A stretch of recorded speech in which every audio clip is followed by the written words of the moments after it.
One of our favorite sponsors is back with us, Sunset Lake CBD. Yeah. If you're looking for CBD that actually does what CBD is supposed to do, look no further than our friends over at Sunset Lake. Let me break it down. Break it down, Mel. They're sustainably farmed, meaning they avoid pesticides and use sustainable farming practices to preserve the land for future generations. 1. 2, farm to table. They ship the CBD products straight from their door in Vermont directly to your door wherever you're at. Oh, that's cool. And third party tested. They test everything with a third party to ensure quality, dosage, and safety. You got to go over and check out sunsetlakecbd.com. They have so many products. Break it down for them, Apple. Well, they've got some new stuff going on. Like they always had pre-rolls, but now they got really cool packaging for it. And you can get CBD pre-roll flights of all their flavors. You can get the heavy hitter flight that also throws in some of their Keef blunts. They have a new CBD recovery body lotion. I'm excited about that. Mm-hmm. And what was the other? The other one with arnica. The extra strength muscle rub, 3,000 milligram with 5% lidocaine. So look, Oh, yeah, if you're lidocaine. sore, this is the stuff you want to rub on your body to make those aches and pains go away. They even have CBD infused coffee, so you can have coffee without the little jitter that you get from caffeine, and you have it in the morning and you start your day off right. Your body feels lubricated. You're going to sleep good. Yeah, and also they have, if you kind of forget to reorder, they've got subscriptions. And they're giving the No Simple Road family 20% off. 20% off. Put with in the promo code NSR20 when you're checking out at sunsetlakecbd.com. You're going to get 20% off your entire order. NSR20. And don't forget those cute little gummy bears. That's right. sunsetlakecbd.com, one of our favorite sponsors, is back.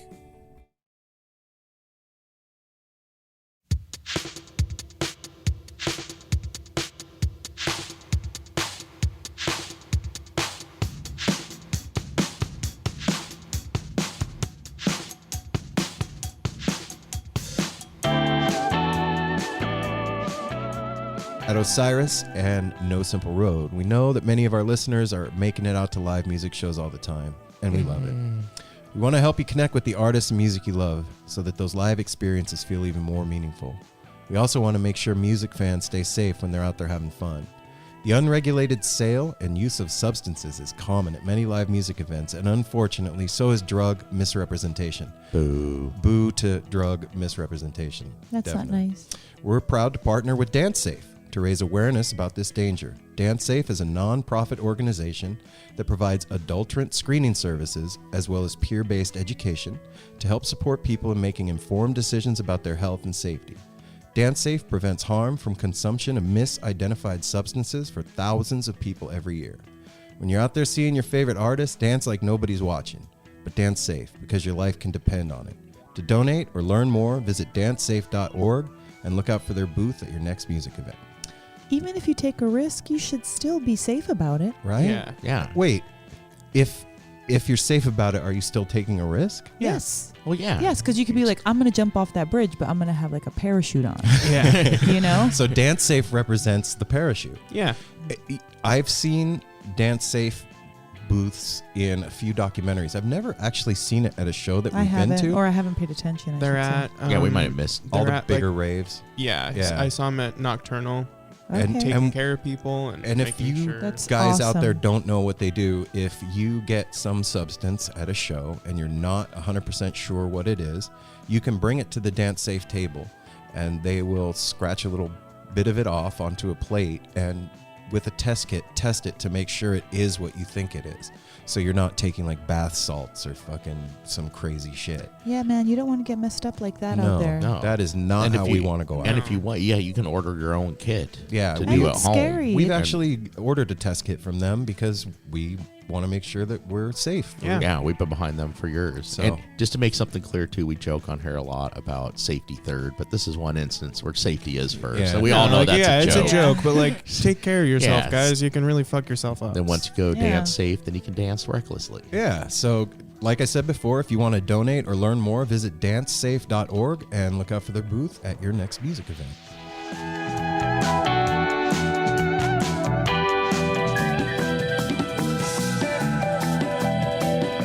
No Simple Road just happens to be the official podcast of Skull and Roses. Again. Again. I love it, man.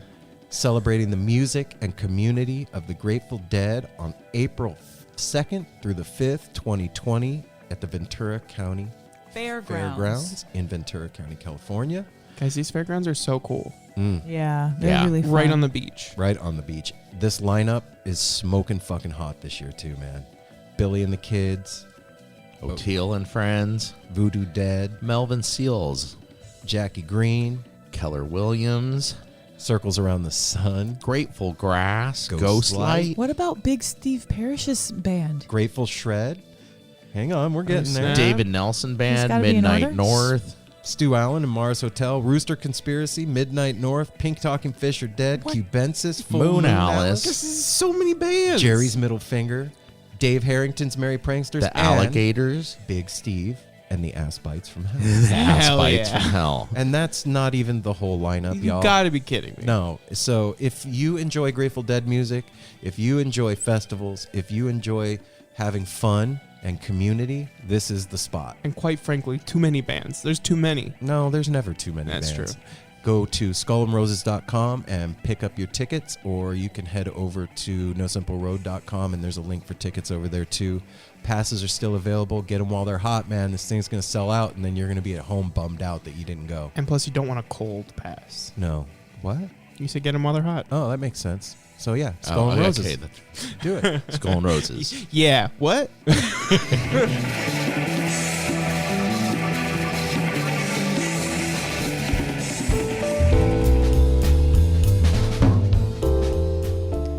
This episode of No Simple Road is brought to you by What?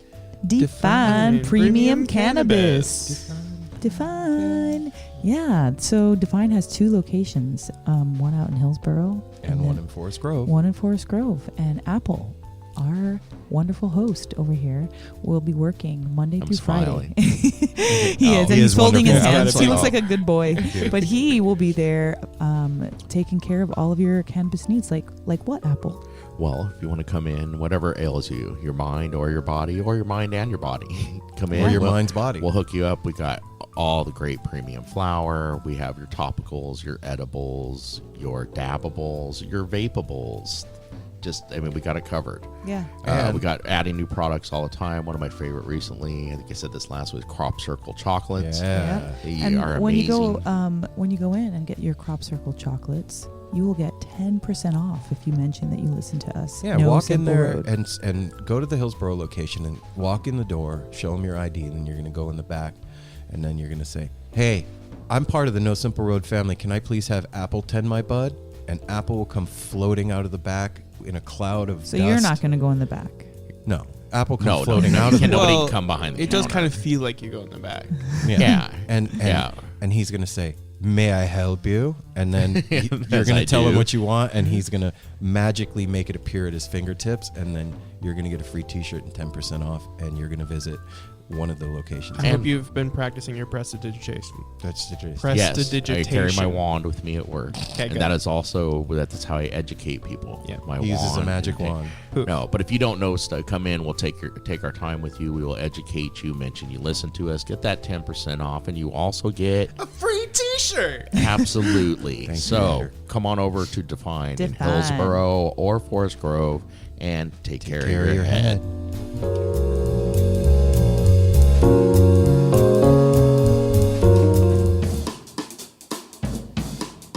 And shop tour bus, Shop everybody. tour bus. Oh, Head that's over- a new intro. Right? Head over to shoptourbus.com online or at shoptourbus on Instagram, and you're going to pick yourself up a Grateful Dead inspired t-shirt or a hoodie or a sticker pack. And Valentine's Day is coming up, and you know what you can do for Valentine's Day? What? What? You can order your loved one, your significant other, your partner, or your buddy a t-shirt or a hoodie with a Grateful Dead inspired logo on it, and you can tell Shop Tour Bus in the notes to give your buddy, partner, friend, or loved one a special message, and they will hook it up in that hand-designed one-of-a-kind box with all the little extras and whatnots on the inside, and you're What? going to get a bootleg with that order, and If you put in the promo code No Simple Road when you check out, No Simple Road. you're gonna get free shipping. Free shipping. Free shipping, You better hurry up though, guys. guys, because Valentine's Day is It's like, pretty. It's right around the Yeah. corner. That'd be a Right dope around the Valentine's corner. gift too. Yeah, it like would. flowers and Yeah. chocolates go away pretty quickly. Like a shirt. That would you're be gonna have really that. cute. Some shirts I've had over 20, 30 Yeah, years. shoptourbus.com. Everybody go Or out there at and Shop check. Tour Bus on Instagram and get more than you bargained for. what, Mel? Outside is crazy right now. I know it's a wintry It's a mix. wintry mix. It's hailing and It's raining. snailing outside. No Simple Road is actually part of Osiris Media, you guys. Wow. Osiris Media is Doing things. kicking some major ass lately. Freak Flag Flying is out, and that is not an interview, but a conversation with David Crosby between David and his friend Steve Silberman. And it's an intimate conversation where you're going to learn all kinds of stuff about the life of David Crosby. David Crosby. And you can check that out at osirispod.com/freak flag. That's one of the bitchin' things going on over there. Also, Politics of Truth is getting ready to come out. That is, you know what? I'm just going to play you guys the trailer for it. Here you go. Check it out. Hi, I'm Bob Crawford, and beginning this winter, I'll be hosting a new original podcast focused on the 2020 presidential election, The Politics of Truth. On The Politics of Truth, we'll get expert analysis from our nation's most reliable journalists, experienced pollsters, pundits, and historians. And because this is the Osiris Network, we're going to speak with musicians from your favorite bands and get their take on the intersection of music, politics, and activism. The Politics of Truth, first episode premieres February 7th. Please subscribe wherever you get your podcasts. Visit osirispod.com/politics to learn more.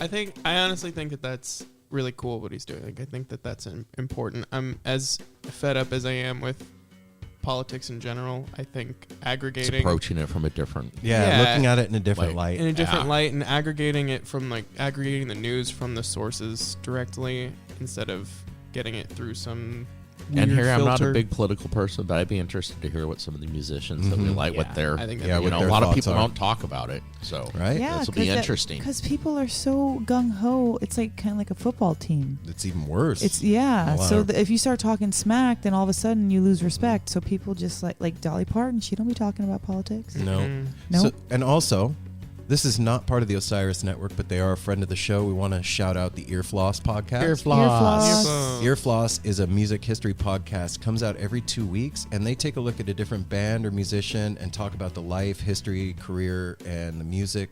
It is not genre specific. They talk about all kinds of stuff from Tool to Lizzo. I mean, and everything in between. So you could check them out at on Apple Podcasts. Just search Earfloss, Earfloss. and it'll pop up, or you can Google them. Check them out. They are friends of Osiris Media and No Simple Road. And remember that No Simple Road is part of the Osiris. Network media. something. What are we part of? Well, all of Osiris it. Media. If Osiris has got to Media. do with it, we got to do with it. And take. That's a Hey everyone, Chris Pandolfi from the infamous String Dusters here to let you know that my podcast, Inside the Musician's Brain, is back on the airwaves for season 4, which means it's time once again to get deep with influential musicians from all across the musical landscape to really understand and translate the lessons of success, failure, inspiration, and hard work that are behind the music and the artists that we love. My guests this season include Rachel Price from Lake Street Dives, Sam Bush, Chris Wood, Chris Funk from The Decemberists, Lindsay Liu, MC Taylor from His Golden Messenger, and more. Check us out, and thanks for listening.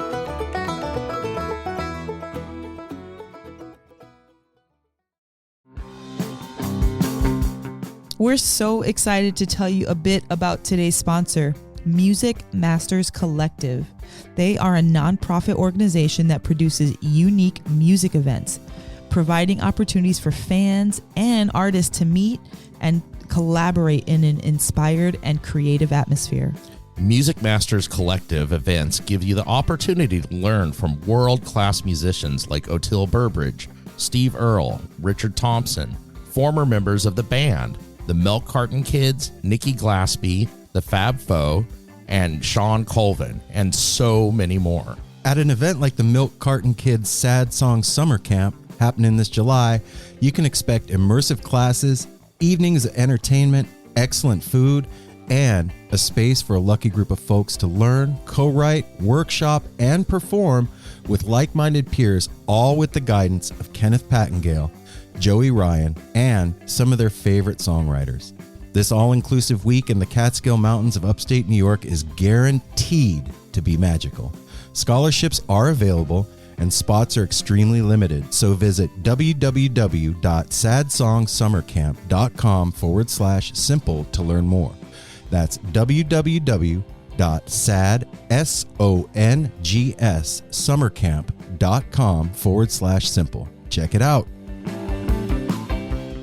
What is a city without its music? The legacy of the New York Philharmonic is incredible. Nearly 2 centuries of history. That's a lot of music and a lot of stories. I was sitting on stage for the very first time thinking, I can't quite believe this is happening. Join me, Jamie Bernstein, as we explore the history of the New York Philharmonic. It's the NY Phil story made in New York, a podcast about a city, its people, and their orchestra. Listen wherever you get podcasts. No simple road. No simple road. No simple road. No simple road.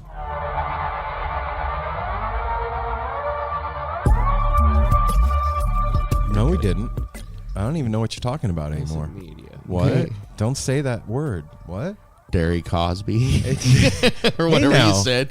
No Simple Road family. How you guys doing? Welcome back to another episode of No Simple Road. This is Aaron, your host. This is Apple, one of the co-hosts. This is Ryder, another one of the co-hosts. I am not going to do one of those voices. You're doing it. Who are you? This is Mel. I'm 1/4 of the No Simple Road crew.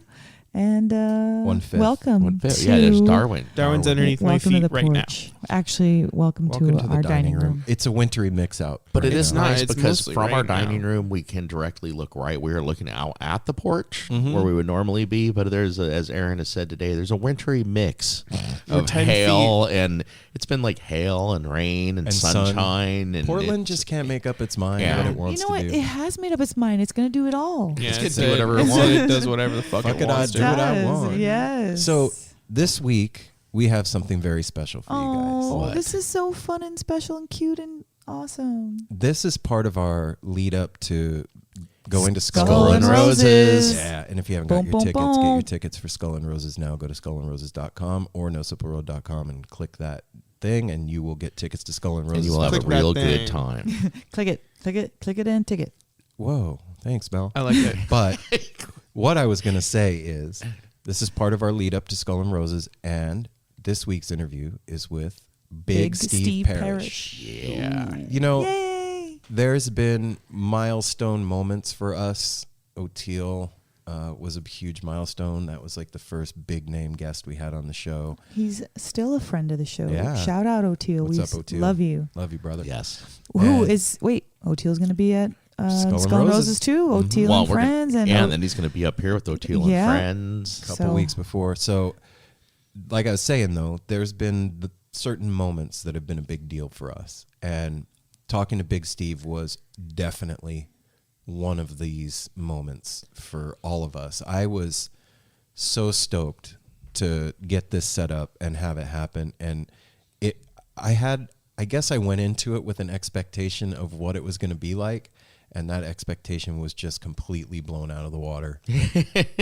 That's what you get. Yeah, that is what I get for having an expectation. my favorite thing when we call somebody and they just like steamroller into the conversation, I love that shit because there's so much like you're getting them, like all of them. Well, It engages us immediately. yeah, It it's like, pulls you okay, in, that's like, how oh, this is going to go shit. down. And that's how this episode was. This And was he's a like- grandpa. This was one of those like put And- on your seatbelt. Here we go. Mhm. What? Yeah, like This there was was so just fun. so many special things. And one thing that I was so excited about was when you said it was going to be Big Steve, I was like, oh my God, because that story time last year at Skull and Roses was so profound for me. Like Me too, and we weren't even together. No, Aaron and I were in separate quarters, but that, like, hearing him, and that I was there with him. Like, he took me there. It was. He took me somewhere. I don't know if I was on the pyramid with him, but I went through that whole thing with him.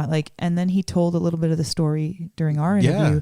So you guys are going to get to hear that, and even a little more. Yeah. Ooh, so we get the thank you, exclusive. Steve, for joining us here, and I can't wait to meet you at Skull and Roses. I'm really excited for this because I was in the beach for that. Skull Story time. and Roses. Yeah, I you do missed get to that. hear I get to a hear little it bit for the of first time. Yeah.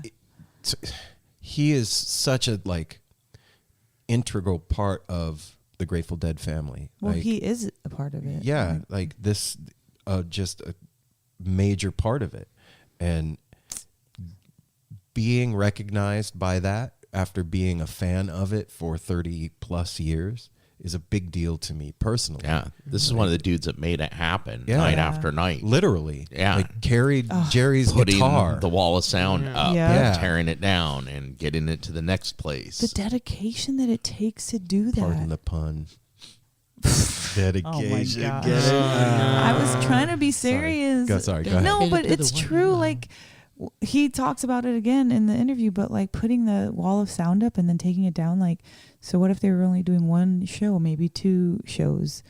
They have to take it down. It takes so long, and he goes into it, but like that, and then being able to party and being able to enjoy the show and being able to be on the road, like, it doesn't even seem like there's enough time in the day.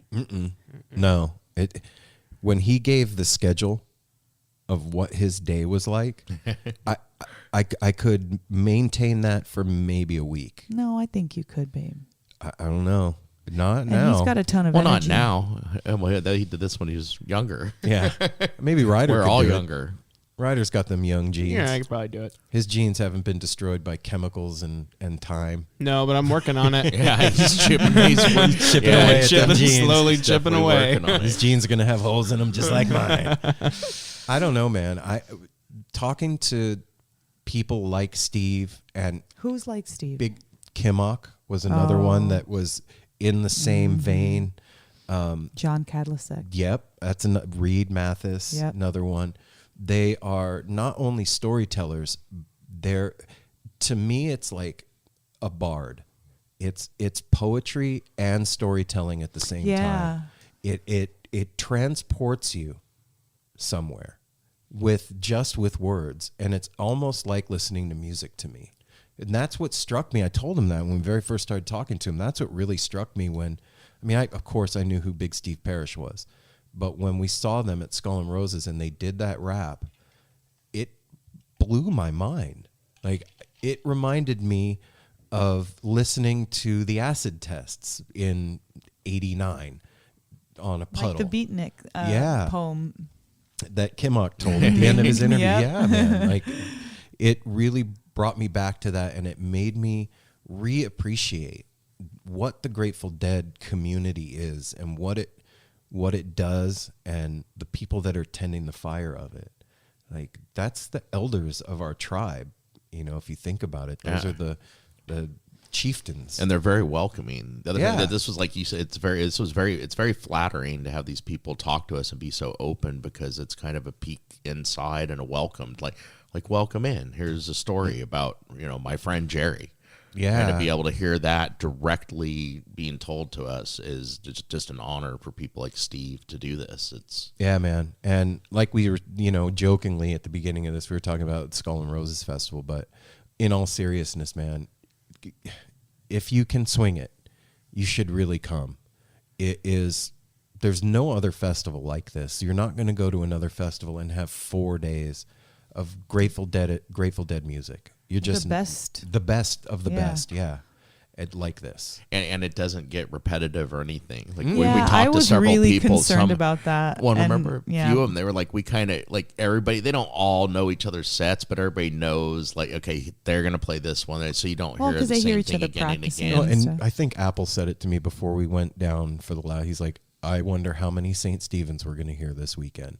And it wasn't like that. No, it's like a couple and spread out over days. They have it really. It just I don't know. It's one of those things that's magical. I wonder if they too. coordinate I think that. it just happens because of the magic involved in this too. Who knows? That is a big part of why we spend the time and the money and all of it to excuse me, to go to these things is because of that magic. You know, like I said, I can't think of any other festival that's 4 days of Grateful Dead music, and then you have like the old school Grateful Dead family there, and the younger generation is there, and everything in between. There's kids running around. There's a shakedown lot. There's great food. The beach is right there. Like Everything you could want. Mm-hmm. It is very. It's pretty amazing. Self-sustaining. So if you are into it, come down and hang out with us, man. We're going to be there, and we're also going to be at Northwest String Summit. And Yay! I'm really String excited to Summit. go back to Northwest String Summit. It's Yay! Are you To be excited? honest, I don't even care who's going to be there. You just want to go camp. I just want to go be there. Yeah, Again. whoever's going to be there. Like when we went 'Cause last I already year, know a it's lot gonna of be them we great. didn't know. Yeah, and and it I didn't loved it. matter. We got to know, but the more you don't know, the more you get to know in a way. Let the unknown. We were blown away by a lot of unknowns to us last year. I think that was Saturday night of String Summit was my favorite night I've ever had in my life. Oh, really? Yeah. For a lot of reasons, like multiple parts of the night, but like I don't really remember like full days like that, but it was so fucking fantastic. It was so It great. I remember tripping really hard and sitting on a bench with you and trying to take selfies of ourselves. Do you remember this? And the back of the bench was lit up like a peacock. Oh yeah. And we couldn't get the camera to work right. It was vibrating. It was on the way going down to the not forest stage. The We're little- not at Meltdown. The little Well, the side. Sierra Nevada. Yeah. What the whole Yeah, the whole Alice in Wonderland. With that place is they turned that place into a magical Wonderland. land. Yeah, and walking back with you, you're like, I never got to go to prom or summer camp, and I feel like this is prom and summer camp all rolled into one. It is. It was. I felt like the world was my oyster. It was the world best is your night. oyster, babe. It is, but like it was like 3D and 5D. I don't like oysters. That's a shitty saying. Oysters are And gross. I remember that too. But sometimes they're filled with pearls. That we were talking about that it seemed like high school. It seemed like kids. It was so Yes. fun, and I that felt Saturday like I night was- was yeah. like a return to high school in many ways. Well, and It then was the music from Yonder that doing that they whole did- mashup of all the different that that was really cool. It was incredible. So it's been a really fun week. We just really had a blast the other night. We went on Friday night. It's Sunday right now while we're recording. We went Friday night to go see the Mike Gordon Band, and it was the first time that this crew people had seen Mike Gordon solo do his thing. And holy shit. It was mind blowing. Didn't know what to expect. No Yep. expectations, and was blown away. I had a bad attitude about it. You did. You did. You did. Actually, yeah. For once, Mel was that you did kind of like okay, Whatever. Because whoever's listening, I don't care if I have to say that I'm wrong. I'll admit it. Like I just had a bad attitude. I did not like what Aaron sent me that I was listening to. Like I was like, it's okay, it's fine. It's great. But whatever. then we get there, and the first note hits, I'm like, oh, I see what they're doing. They're like, okay. It was freaking such a blast. And I was just getting downloads and downloads the whole night. And it was just amazing. So thanks, Mike Gordon, for shutting me up. yeah. Mel looked at me like halfway through the show, and she was like, you were right, babe. You were right. That drummer, though, Steve Dang. Kimmock's son. John Morgan Kimmock was Oh killing my it. gosh, that drummer, though. And that keyboardist. There was moments during that show. This doesn't happen at every show for me. Certain shows, it's happened. I can remember it happened at String Cheese, happened at Fish, happened at Humphreys. There's a moment during the jam when I do not want the song to ever end. Like, I want this feeling right now to continue for the rest of my life feeling. Do you guys know what I'm talking Oh, about? yeah. Like, and that's when the woo happens. Like, woo! Yeah. Oh, nope. I'm gonna blow the. No, don't blow the yeah. mic out. Yeah. But yeah, that's what brings the woo out. And for all of you people out there that hate wooers, I'm sorry, I'm one of them. I'm a There's wooer. no, you know, can't Aaron control the is a woo. wooer, and he's prohibited from wooing next I'm to not me. allowed to woo near Mel. Audrey is a whistler. Oh my God, had she to sounds like a train whistle, dude. Me and Jason both had to lose. Like, okay, because like everybody around, I told her, I was like, I've always been jealous of people. I mean, she can whistle so loud With her fingers in her mouth. Yeah. But it scared the shit out of me. I like ducked. I can't. and was My like- ears are too sensitive. It was like, oh, Audrey. Yeah, man. I wish She's I could do badass. that. That is fucking. That's a talent, man. And shout out to those two. Yeah, we Jason had and such Audrey, we a had great night with blast them. with you It's so guys. fun. I love them as a couple. Love them individually. They're so fun to hang out with. Yeah. And Okay. what? Who remembers the names of the two female listeners that were there? Sarah and Amanda. What's up, Sarah and Amanda? I couldn't Shout out, remember your guys' girls. names. Yes, yes. First of all, what's really crazy is that I work with a girl named Amanda, and her partner's name is Sarah. Oh, okay. Well, then it's easy for you to remember. It was a trip too, because we were getting ready to start the show. It was maybe 5 minutes before, and I had flyers and stickers in my pocket, and I reached back and pulled one of the stickers out of my pocket and handed it to her, and she looked at me, and she was like, "Oh my God, I thought that was you guys. I wasn't sure, and I didn't want to say anything." She's like, "I listen to you guys 2 times a week." I was like, "Holy shit!" Well, here's stickers. Yeah. And thank Cutie. you, girl. You hung out with us the whole show All too, night. dancing there Yeah, with they did. us. They tore it with us, up. yeah, boogied with us all night, and your friend Keen that I just met Aw. the other day. That's a vendor in the cannabis industry. I a met cool him name. Thursday, and he goes, "I'll see you at the Mike Gordon show." And he popped up and he Right hung next out to with us. us the whole time. So one weird fun thing that was going on that night was we kept on seeing doppelgangers of Graham Lesh all night long. I walked into the All show night. and I'm thinking to myself, every dude in here looks like Graham Lesh. Everywhere I go, it's short, dark hair with a beard. Every person. And then I said it was to also Mel. a certain look too. Yeah. Like it's not just that. Like it was that, but even like I don't know.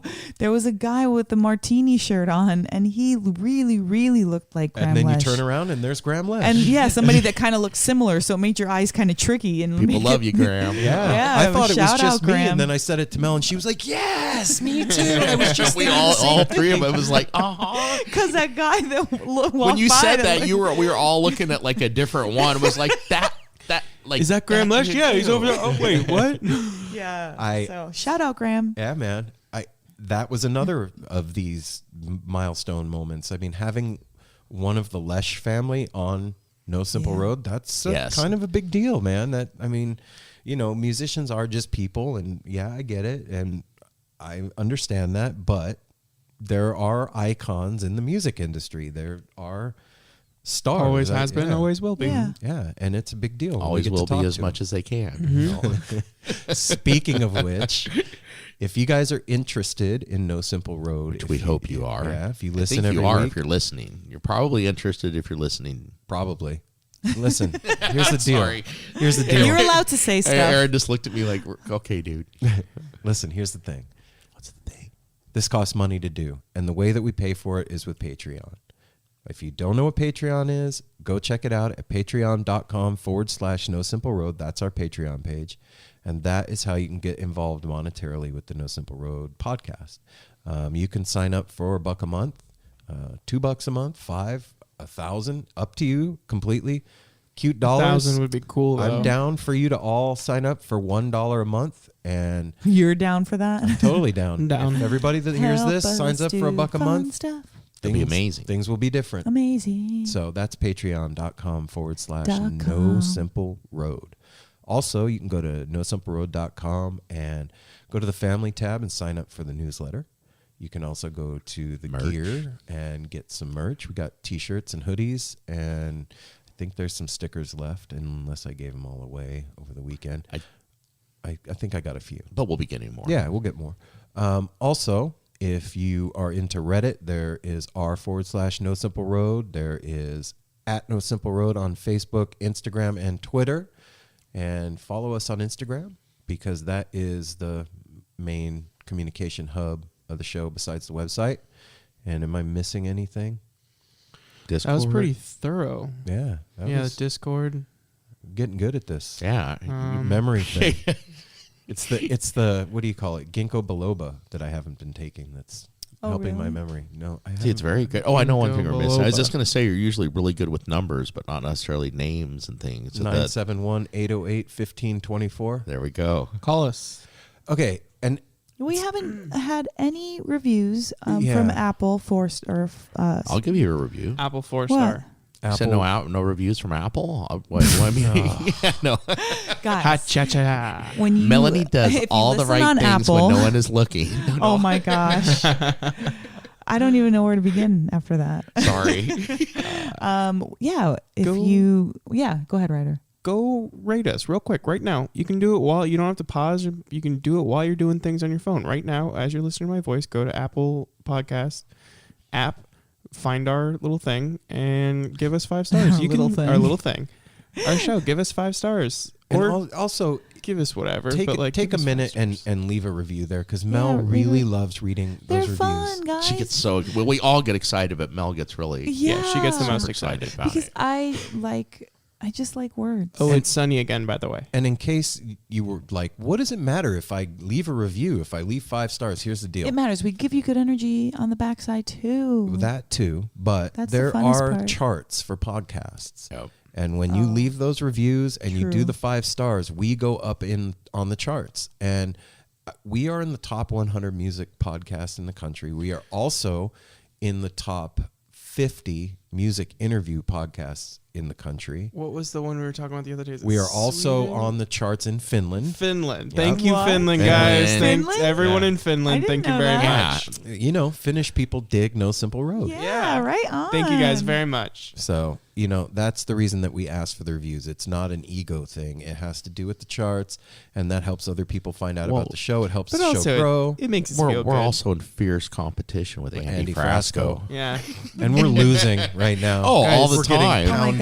gosh. Okay, it's not that fierce. It's We're in a sissy fight. we're in a with tepid it. we're in a tepid standoff. Lukewarm Oh, no. standoff, totally. We're deciding if we want to be in a Yeah, way to go, Andy. lukewarm man. standoff. So all the things, that is all the social media platforms. Sign up on Patreon, patreon.com/No Simple Road. I know I say that every week, and you know what? For those of you guys that have done it, thank you. Yeah. Those thanks, of you that guys. are on the fence, get off the fucking fence. Pitch $1 in every month. We'll say thank you. It'll be from our hearts too. Serious. I'm getting serious, man. Come on, Serious you guys. about Serious. this. Eight Help us- shows a month. I'm Help asking us for a do buck. our What the stuff. That's 2 cents a day, Help guys. us Or it's do 2 our cents. That's stuff. more than 2 cents. Ryder, don't math right now.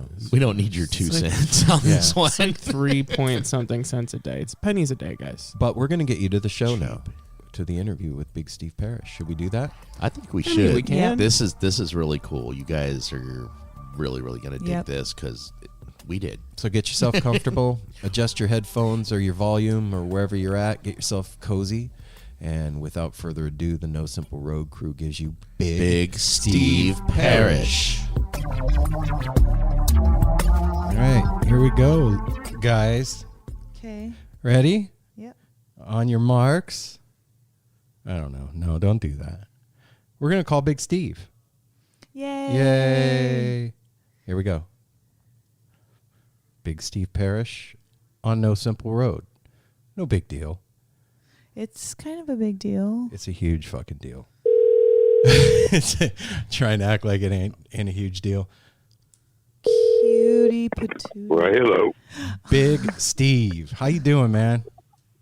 Good. This is Aaron, brother. How's your night going? Good. Really good, actually. How are you doing? I'm chilling, man. I'm hanging out at my dining room table with my girl and my best friend, and I'll let them introduce themselves to you. Hi, Big Steve. This is Mel. Thanks so much for coming on the show. Oh, you bet. Where are you guys located? We're by in the way? Portland, Oregon. Oh, great. Yeah. One of my favorite places in the world. Really? Where are you at? Hold on a second. Sorry. Hold on. Do your Can thing. you guys hear me? Yep. Can you hear me? Yeah, we got you I can now. hear you. And then we got Yeah, one. that's better. We got one more here at the table with us. Hey, Steve. This is Apple. Thank you for joining us tonight. This is an honor. Well, hi, Apple. Thank you.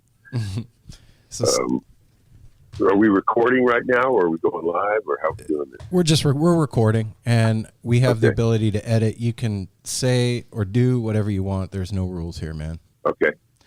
And basically, the format is us just getting to know each other and hanging out. So super easy. I'm ready. All right. Anytime you are. So I was asking, where are you right now, Big Steve? I'm in Sonoma County. Ooh. You know, being a city boy, I always thought that when you get to a certain point, you should have a farm, a little farm, you know. Yeah. And it's just beautiful in Sonoma County always, and it's a great place. Oh, that sounds like a dream come true. Yeah, man. That was like our whole trip when we moved like almost 4 years ago from Las Vegas up to Portland, and that was our whole thing when we moved up here was like, we're gonna get up there and figure out the lay of the land, and then get a little farm and chill out. And we're still working towards that. Yeah. Yeah, it takes a while, you know, and I always just thought that that's what you do. You know, Jerry and I used to talk about it a lot, actually, because in a lot of showbiz biopics, which we used to watch a lot, they would have that in the story. You'd end up on a chicken farm, or guys would be in a foxhole all the time in World War II and talking about, man, when this is over, I'm going to start me a chicken farm, you know. And so it was really funny, but I don't want to get too deep into it. But when I got this place, I was puttering around in the back, you know, and there were these little shed kind of thing there, and there was 12 chickens, man, just popped out under their mom, you know. This hen was sitting on them, and so I said, I guess I'm in the chicken business. And when I started learning about it, it was kind of a fun little thing to do. But yeah, The universe contrived to put the chickens on your land. Do you still have for the chickens? I swear it's like that. Yeah, I'm down to a couple, but I'm going to re-up this summer because my grandkids now tell me they want to do 4-H. They want to 4-H it, so I'm going to help them build a nice coop and get it going again. But I still got a chicken, yeah. How old are the grandkids? There's only one left. 12 and 7. Oh, and, that's a fun age to do stuff with. Oh, yeah, they're great. They're great. Do they trip out on Grandpa? Oh, yeah, of course. You know, they try to put up with me and my ancient knowledge of the past. And if they listen to my radio show, they'll go, oh, man, that's Papa. Yeah, turn that off. Okay, we can hear him later. But no, I get due respect. I get a lot of fun from all my family. It's good. Oh. But I travel a lot, and it's just, you have to, you know, have a really great home base to do that. Sure. But anyway, Man. Yeah, we've learned that too. let's stop being so freaking nice to each other now and get down to the tax. What are your questions? So check it out, man. I want to tell you something first. Last year at Skull and Roses, you did that rap, and I was Egypt rap. Yeah, that was so fun. And I was tripping so hard. And it was so fucking amazing, man. It was by far my favorite part of anything that happened at the festival. And I even said it on the recap we did of the festival. I had so much fun listening to you. And when that happened, I was like, I need to fucking meet Big Steve. I need to talk to him. I want to get to know this guy. And I saw you a bunch of times. I didn't want to bother you. Well, that's good. That's nice of you. But you always can talk to me. The thing is that show was so great. And I just got off texting with my band. I put my band together. You see, many, many years ago, we'd set the Grateful Dead equipment up, and then we'd start playing. And so Ramrod played rhythm guitar, Healy played lead guitar, and Jackson played bass, and I was playing drums. And we had a harmonica player. I'm not going to say his name. And anyway, so we used to play every day, and I would always play with Jerry in the Jerry Garcia Band and in the Grateful Dead too, you see, because Jerry would come into the shows early. He would always want to be there when we were setting everything up. And then we'd throw out a quad box and plug his amp in, and he would stand there and play and look around and watch everything we did from the beginning. He was like that. And in Garcia Band, the first night when I was the youngest guy on the crew and he wanted to go play in nightclubs, nobody else wanted to take his guitar and amp. So I said, well, I'll do it, Jerry. He couldn't believe it. He goes, really? You would? I go, sure, of course, And so we went to the Matrix, and it was 1 o'clock in the afternoon. We got there. The guy was in there, man. It was all dark and everything, So we just sat there, getting to know each other and talking about all this wild stuff. And that was the start of a real deep friendship between us. And of course, that was the start of the Garcia Band that night too. He was playing with Howard Wells that particular night. But and then I got to do everything with him besides Grateful Dead. So when he would sit in with people, of course, Ramrod would go with me a lot to teach me stuff in those early days, and he was great. And then in the Grateful Dead, we'd all be together, and that really came first in our lives. You had to have that down. But it was so amazing. It was like falling into a Renaissance time of life where people were teaching you things everywhere. We had a place called Alembic where Owsley started that, and downstairs you could learn how to make guitars. Upstairs you could learn how to make amps. In the middle place we were building a studio. You could learn carpentry and everything else. We all knew that stuff because we'd been lucky enough to pick up things like that, and it was an amazing thing how everybody's skills came together, man, on this amazing band and crew, Yeah. Wow. And nobody else was like that even, man. The other bands would all come and hang out with us because they felt this thing that we had, and you could tell that we were onto something. How did that happen? Because we took massive doses of psychedelics together, and we thought that all day we sat around and we as Weir would say, we contemplated our navels. Well, not quite, man. Right. We really were thinking and talking all the time, and in those days, a PA was nothing but a 12-inch speaker in a wooden box, and they were just the same that was in a movie theater was what they used at rock and roll shows. And we just couldn't believe there's got to be something else in this world, besides that. And so Owsley started it first. I mean, at a day I think it was at the Fillmore, he turned these speakers around and the band just went, wow, we can hear our voices. That was the start of monitors. That started a huge thing, a change of people being able to hear themselves sing. And then everything was new in our world, and so because we thought about this stuff and we had this amazing people around us like John Myers and John Wickersham and Healy and, all these great sound people and all these great guitar makers, Doug Irwin worked with us there and Rick Turner and all these other guys who were just teaching all the time and great teachers. Bob Matthews was there with us and we had skills, myself, Ramrod, Jackson and Kid and the guys, those guys mostly from Pendleton, Oregon, where most of the crew was, except for me and Kid. And, we had skills of a different nature. We could be on the street, we could fight, we could do the stuff that you had to do in those days to get a rock and roll band down the street. Because it was no joke, man. I mean, the fucking unions, they didn't like us. We had long hair, we smoked pot wherever we went. We were wearing tie-dyes, and they couldn't dig that when you got in the middle of the United States, in truck stops and stuff. And we had a different trip. We had to be pretty tough. Yeah, it was and way the different. cops, for having a joint in your hand like I got right now, that was 10 years in prison, man. In places like New Jersey and all that. And so we were constantly getting busted everywhere. And we had the pranksters and the Hells Angels with us all the time. So that was another thing. We were being followed by the FBI, the DEA, the fucking regular local cops. And so we had to be pretty smart and be slick. And we were no dummies, man. Let me tell you. Well, no, you wouldn't have made it. You couldn't have made it unless you were quick too, in a lot of ways, and we were big guys mostly and not all. I mean, that wasn't it. Just our physical presence was something that I believe, and I still say, is because we were psychedelic warriors, you see, and we didn't have any fear. We believed in the Grateful Dead music and we believed in what we were doing. Bringing that music to people was a healing thing.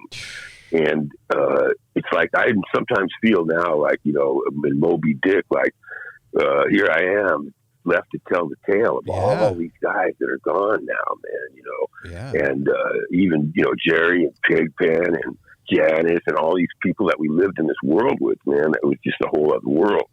And, of course, the pranksters, they came down from Eugene and Oregon and we spent many great gigs in Portland with them. Holy shit. And whenever they were around, man, it was just a party and a half with Keezy and Babs and all those guys. That was so much fucking fun, man. And to be in the middle of all that, you knew you felt lucky. I felt like I was the luckiest guy in the world, you know.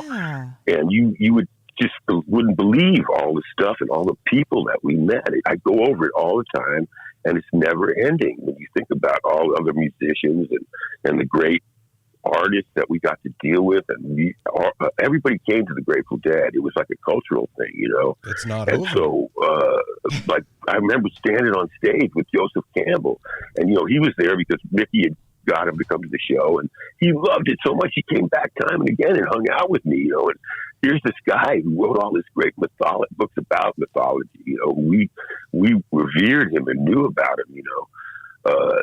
It's so strange because everything in our world was like destiny, man. It was like we were supposed to be there, and it would hit you right between the eyes. So when we would be high all the time on, let's say, LSD or whatever, even the great marijuana that we have and had in those days, it's a very psychedelic world when you're living like that, you know. And you're living in the sunshine. You're living in this bright place, man, where everything is really cool, you know, and you can see even the amplifiers that we worked on and designed and built were so like that, this welding point of showbiz and us, until we became this accepted thing, you know. So we went from not being accepted to being loved by everybody wherever we went. Was that change pretty dramatic, you know? Like, was there it took a while. It took a while. I mean, we had a fight. I mean, when it came to us being in Cleveland one night, and the IA guys stuck a gun in my face, you know, and they said, "You're a pretty nice kid, but we're going to kill you if you guys don't stop this," you know. They wanted to set up our gear. No, you can't touch our gear. You guys don't understand it. And so, lucky enough, my dad was very high up in the Teamsters, and I called him, and he immediately cards came to us, and we became union guys. Now, after that, it changed a little bit, right? And we got to, and then we went everywhere in the country. The Grateful Dead became the biggest act in so many ways and places. And Madison Square Garden and everywhere that we went, the unions began to love us because we were together. They couldn't believe it. You know, here's the stonedest bunch of peoples in the world, and don't tell me that smoking pot makes you lazy. I myself, Ramrod, Joe Winslow, 4 other guys, we put up that wall of sound. We built every fucking bit of it with our own 2 hands, man. Do you know what I'm talking about? You know the wall of sound? Oh, yeah, man. But if you don't mind throwing a little, little blip in there about the wall of sound when you're done with this trail, because that would be awesome. What do you mean? I'm telling you about it right now. Tell us about the wall of sound. The blip's coming. The blip's coming inside the blip, inside the blip. And the blip it's Big Steve. You just got to hang on and go with it. You better hang on and listen. But the whole thing is that the wall of sound was, nobody ever did that. You know, it was like a quest of unbelievable proportions. It was like taking that around the world like we did was like taking a herd of elephants who couldn't stay in one place for one moment, you know, and to try to explain to people in Europe that we were bringing in 75 tons of equipment to do a rock and roll show. What the fuck? They couldn't fucking believe it, you know, and so they would just walk away and disappear. We had to do everything ourselves always, you know,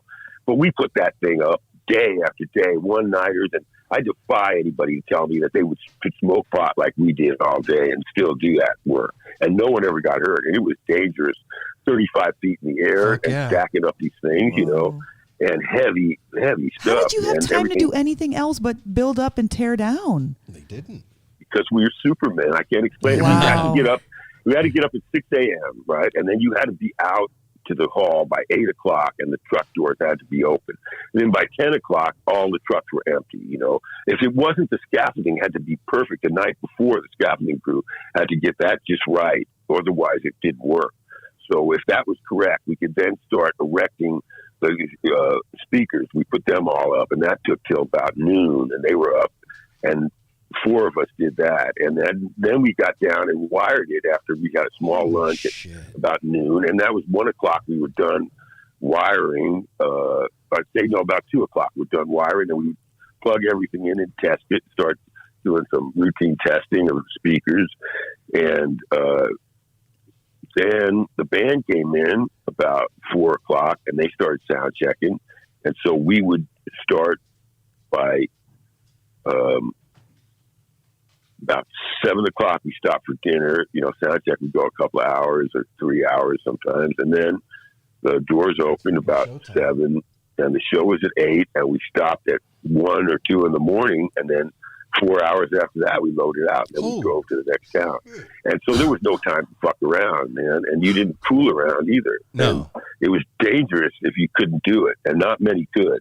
And I defied people to even stay up as much as we had. That's what I was going to say. Yeah, after But staying up in the like early that, days, we stayed up like on, we used chemicals a lot, Right. in different ways. But we knew what we were doing because, you see, we were very lucky to have people around us like Owsley, who was a genius of that stuff, and like Jeezy, who taught us about that world. And the mistakes that everybody made, we all knew. If you were street kids like some of us were, man, there wasn't much we didn't know. Growing up, it was hard in big cities. Like when hard drugs came around, and I'm going to get back to something right now. Okay. So the Ass Bites was what Weir named us, right? The band of the crew, and we played before the band came in, and the people started loving it.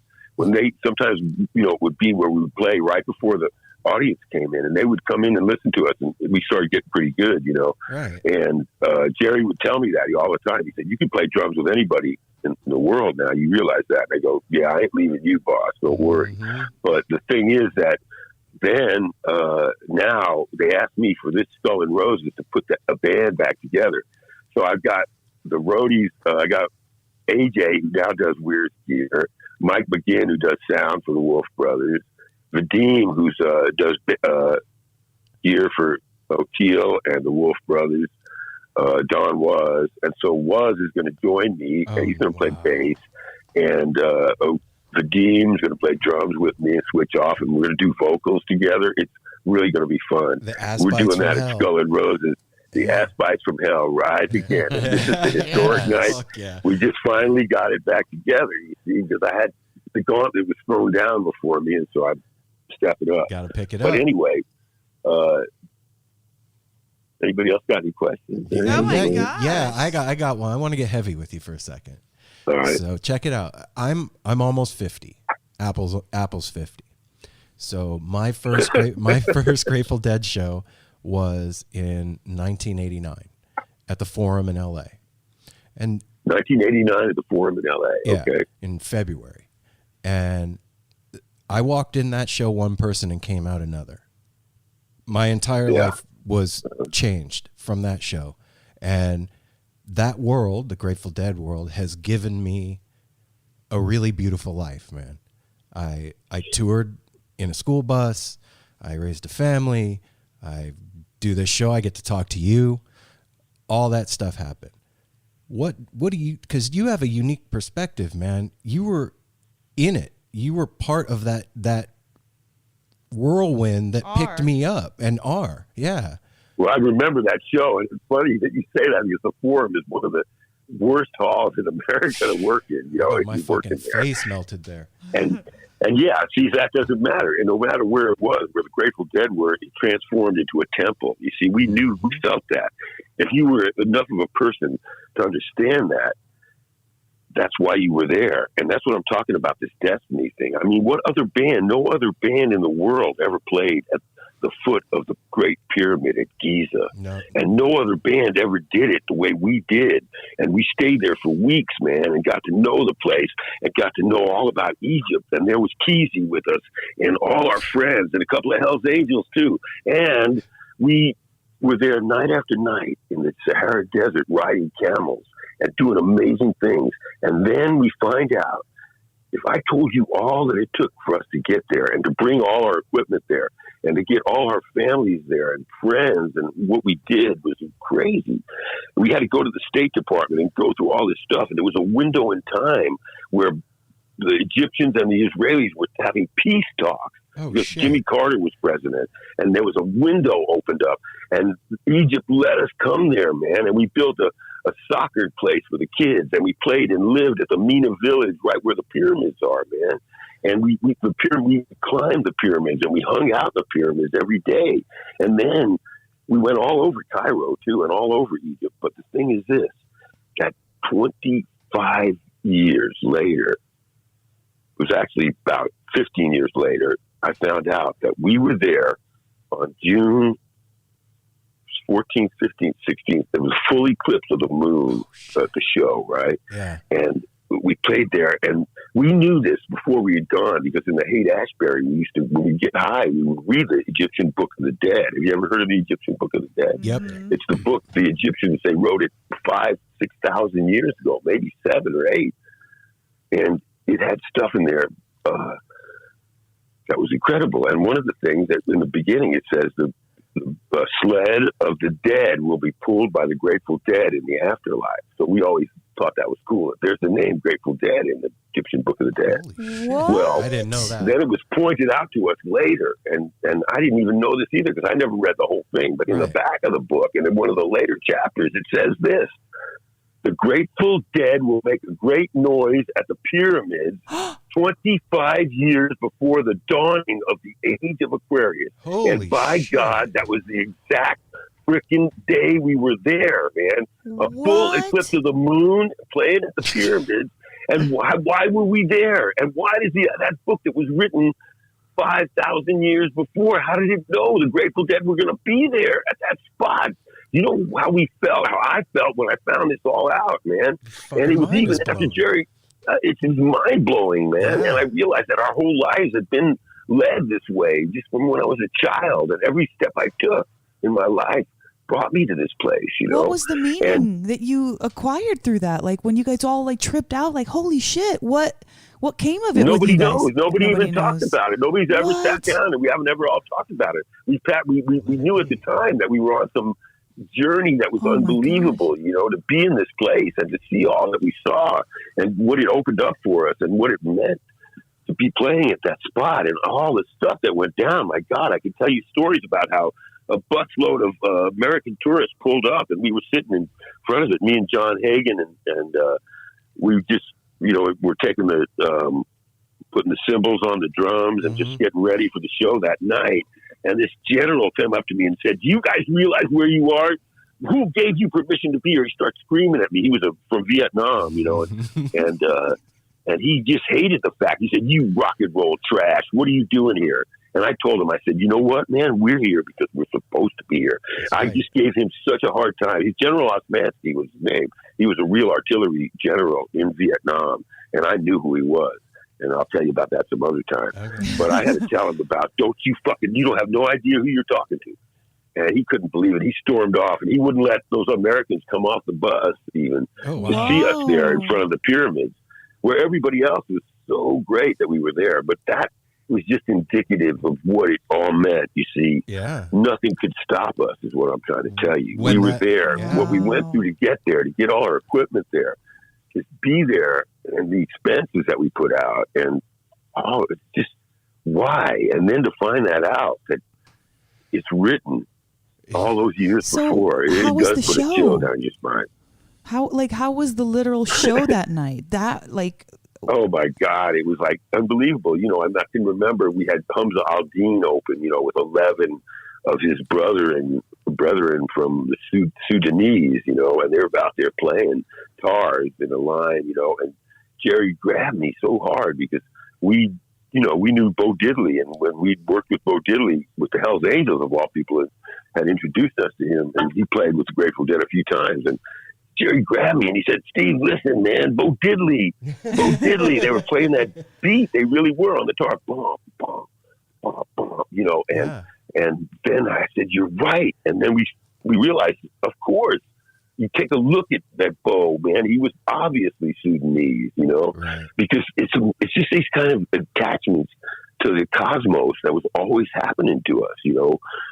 When they wanted us to go to Egypt, man, they brought every beautiful thing was on display in America of King Tut that he was buried with, you know, and his tomb, which was opened in the 20s by Lord Carnarvon, was actually gold and sarcophagi and these beautiful thrones and death masks and things of gold and beautiful stones from the treasures of the world, man. And so that was what was on display everywhere. But when we were in Egypt, we went to the Cairo Museum, and there was Jerry and me and Keezy, and we were walking around in there. And then I stopped him. I said, "Guys, look," because we were in a room that was all of the rest of the stuff that he was buried with. And it took up this giant room and another room and another room. And it was cases of stuff, that everyday things.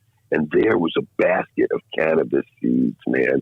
And I said, Jerry, look, he had to be buried with a big basket of cannabis seeds, man. He ain't dying without his weed. You know, these people were high, man. And that kind of stuff, you know, were what exactly we wanted to know. And,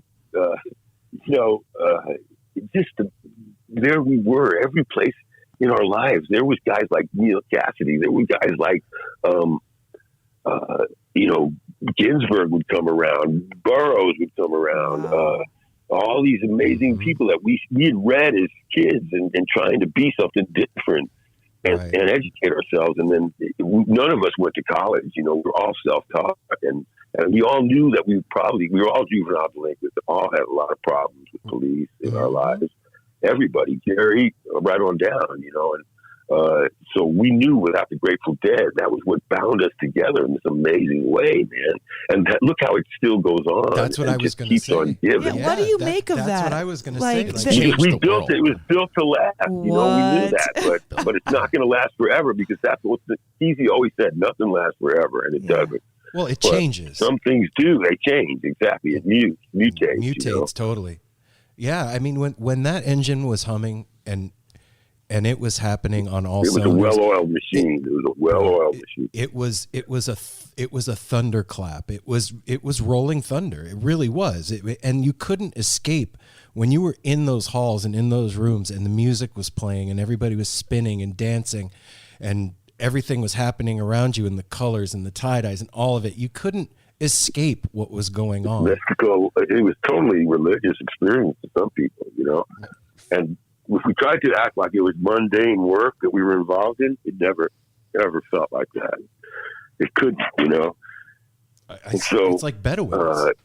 It was like sacred stuff that we were doing, and there were times it felt like we were traveling all the time. You know, between especially me and Jerry, because with having two bands that were successful, like the Jerry Band, and I got to manage that, and we got to go wherever we, you know, really wanted to. I wish we'd have done, on hindsight, a couple of things differently, but you know, when you have two bands like that, it's very competitive between the two bands. Really? They always are jealous of each other. That happens to everybody, you know. Oh, okay. And then another mystical thing was when Dylan came and hung out with us, you know, and that all started in the most amazing way because Jerry and I one time said, let's go down and see Dylan, you know. So we jump in my car, we go down to the Warfield Theater in San Francisco. Now, Dylan was in his phase. This was way back in the 70s, and he was going out on stage with his face painted white, you know. Okay. And so when you go in the Warfield Theater in the back door, when you open the back door, you're right on stage. When you go in the back door, the stage door, you're on stage. Right. And you're in the wings, but you come right out there. We knew where we were because, you know, that was our home theater. And so we kind of were up against a wall when we came in, and Dylan was playing, and he stopped, and he looked right at Jerry, and that was this amazing beginning of this friendship that they had, you know, and Dylan always wanted to play with us. And so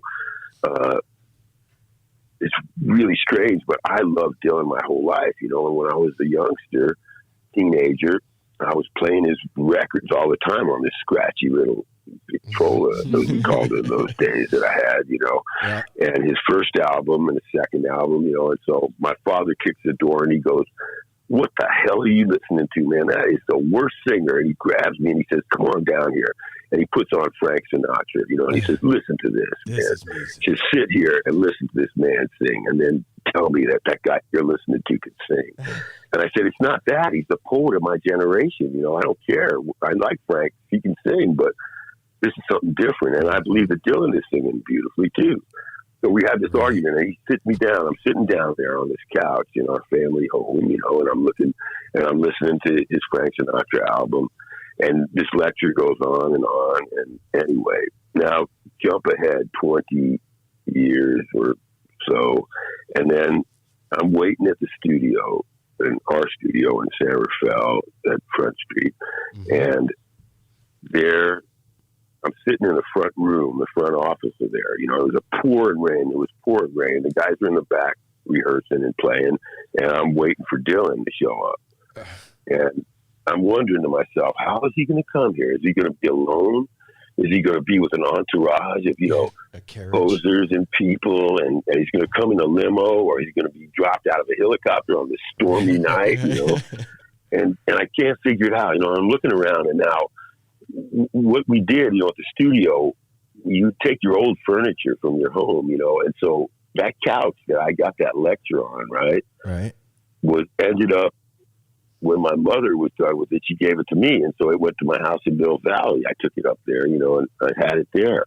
Then when I got another couch, I took that couch to the studio where everybody took their discarded furniture. And we kind of had this front room that was, had this couch in it, and it was my couch, that one.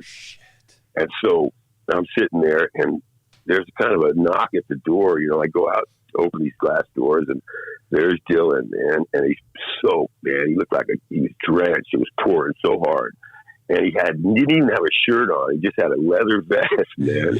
And there was nobody out there. He was there alone. He didn't have a suitcase. He didn't have anything with him. I don't know how he got there, man. He materialized. There was nothing but a few soaked bums out there on that street, and then here he comes, coming in, and he comes in and he sits down on the couch, and we're talking. I say, "Hi, Bob. I'm Steve." And so I said, "The guys are back there playing, and I'm going to go tell them you're here because they're really excited, And he says, "Oh, good," and he was real nice. And so I went in there and I told him, I said, "Hey, Dylan's out here, guys." And so, everybody kind of put down their instruments. They were all excited. Mm-hmm. They followed me back out to the front, and we go out there, and now he's stretched out on that couch, and he's fast asleep, right? And he's sleeping sawing logs, man. And so everybody just tiptoes out. They go, "Well, when he wakes up, Steve, tell him we're back here." So I leave him alone too. But then I peeked in there, and I thought to myself, holy shit, Parish. There's that fucking couch that you got that lecture on from your father. And there's that guy, Bob Dylan, sleeping on that fucking couch right where you were sitting. What? And that blew my mind right then. I said, this is another destiny fucking thing. How else could that couch have followed me to that place? And how would I have ever known that day so many years before? And that Dylan would end up sleeping on that couch? No way. Yeah. That's amazing. Sometimes parents are wrong. Yeah, right. Exactly. But sometimes they're right. Yes, a lot of times they're right. But usually you don't figure it all out until later. Exactly. But that right there was one of those things that was just like the Egyptian realization that we were on a course that was somehow bound to this life, that we were leading, and everything that we yearned for or thought about, we could manifest in a lot of ways, Did you feel like that before you learned them? Like before you were introduced? Well, I realized that when I was a little kid, I had extrasensory powers, and you don't understand it until you finally start realizing it takes a long time to understand how to use them and what you feel, and that we all have them. Right. It's just how far you want to tune into them, and you can feel it on the back of your neck. Like anytime I'd meet somebody, I would know whether I liked that person or whether it was going to work or not. It's a strange thing, but it's never let me down. And it really worked real good in travels with the Grateful Dead. And there were times we had to make split decisions on which way to go and what to do. And that was always there with us.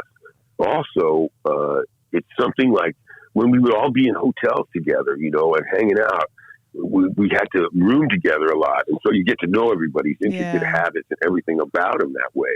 And so when sometimes years later when we all had our own room and we could afford the best, and we were at these giant stadiums, we'd come in the afternoon and the band would come in and we'd sit there talking, and by God, everybody had the same dream that night, man. It's so weird. Everybody would come talking about, hey, I had this dream. And then everybody's like, fuck you, I had that same dream, man, last night. And so you realize that you're tied together in this psychic way. Now, when the band of Grateful Dead type playing, it's like an antenna that's pulling in strange things and putting out strange things at the same time. And like, for instance, every time that we lit up DMT, which Owsley grew on the end of a stick in a jar. It's a mold that looks a lot like fucking bubble gum, and plastic somehow put together. It smells so fucking weird. It smells like shoes. But when you smoke it, it's so strong, and nothing ever that I've smoked as strong as that. And it would put you instantly into a psychedelic experience, you know. But we knew that when we did it on stage, behind the amps, always something would blow up with electronics every single time. It's too much energy. Oh, yeah. You sit there and you could see it. We'd be huddled back there with passing the old corncob pipe with a little hunk of it in there. And the band would smell it and they'd turn around. They'd do, what are you guys doing? Bam, something would pop right away. It was so crazy. A tube, you could see a tube, you know, shorting out. The AC would go out sometimes and just pop off on something. But it was always, we were always aware of that, you know. So there were things in our world that were so electric all the time. I mean, we lived with electricity, and we called LSD electric. We didn't call it acid or anything like that. We said, he's electrified, or, you know, would you like some electric? That's how we called it.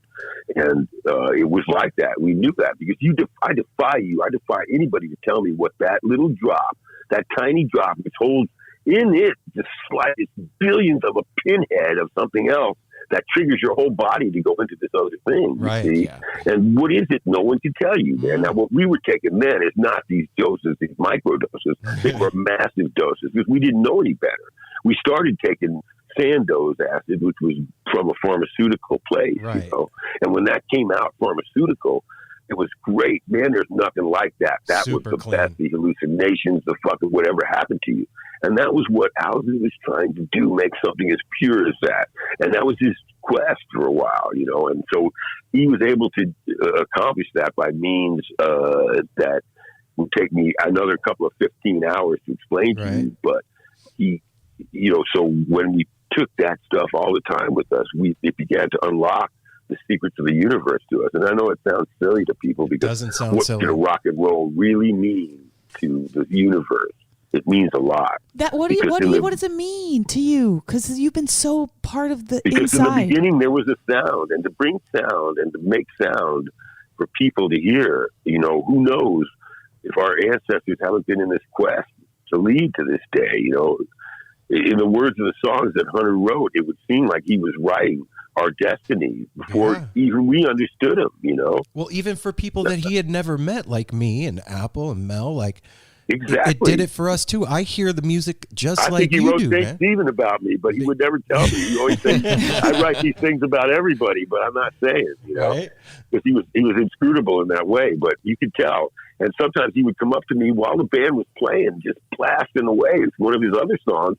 And he would get in my ear and start telling me what song he was writing that moment.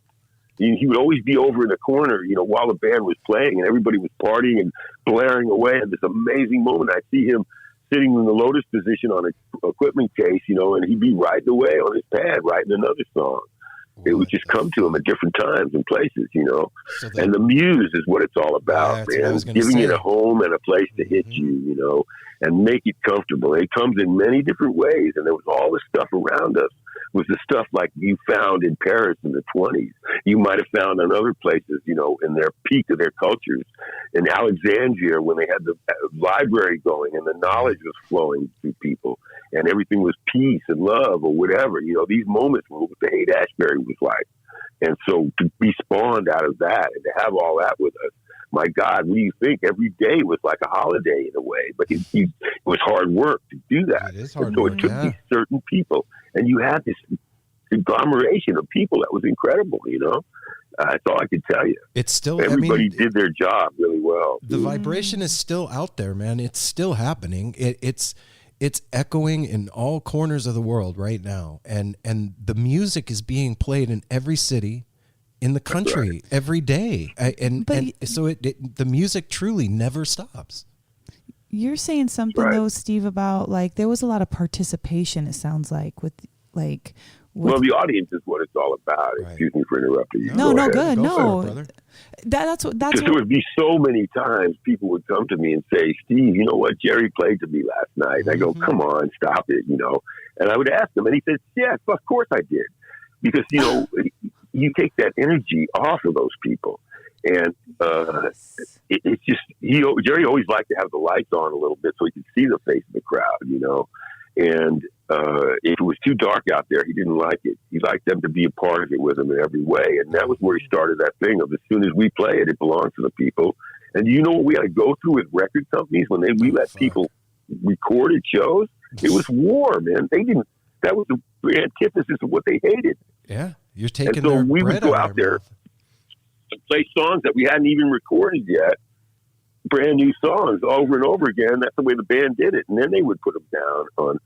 When I heard Working Man's Dead and we did American Beauty and Wally Heider's, you know, I said, these albums are going to fucking blow people's minds. They're going to be the number one hit, but they weren't. You know, it took years for them to go gold.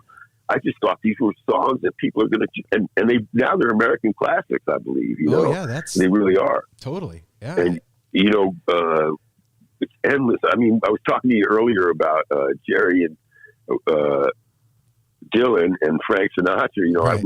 Jerry and I met Frank Sinatra one time, and people recently told me, "Is that true, Steve?" We don't know if that's true. It's damn true, man. This is the way our life always was, man. You know, and it was crazy night too. But he knew who we were, and we knew who he was, and we met in the Hillport in Manhattan on Roosevelt Island, where the Hillport is on the very tip there, and people come and fly in from JFK. And we were going to pick the Garcia Band up, me and Jerry.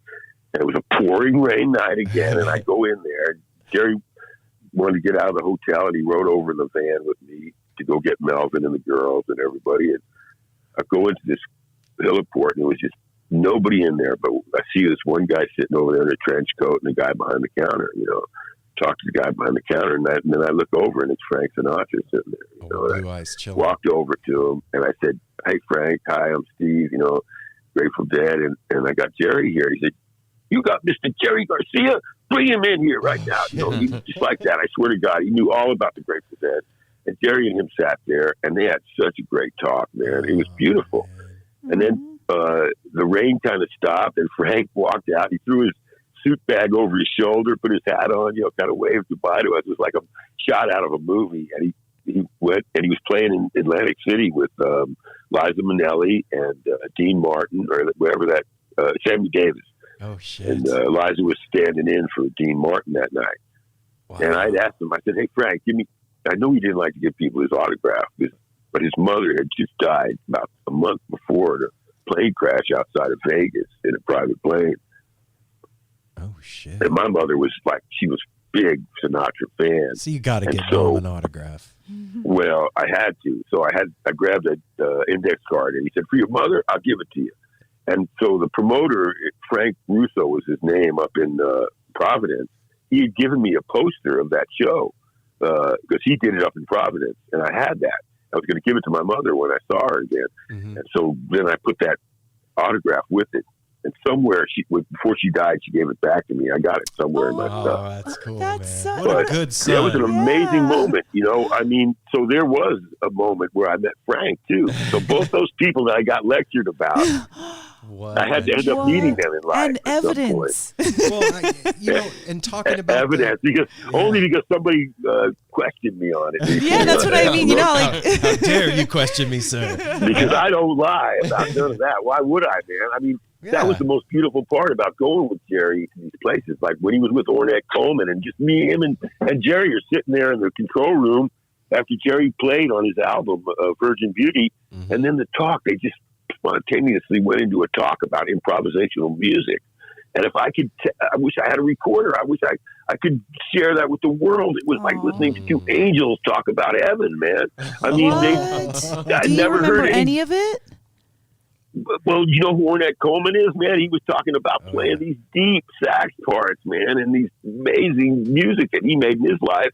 And Jerry was so enamored with him, and you could tell that Ornette was enamored with him, and they were just talking about these moments in musicians' life. Mostly Ornette did most of the talking. And Jerry, you know, had to agree and save some things. And it was, I can't do it justice. No, so, yeah, I got many you, years man. ago now. You talk about the power of the Grateful Dead. It's Dead. in my head somehow. The words are probably deep in there, but no. These stories, though, are gold. Yeah, man. They really, truly are. You're a living historian, you know? And it's such a big part of, even if it's just like not just the jam band culture, like it's part of American culture.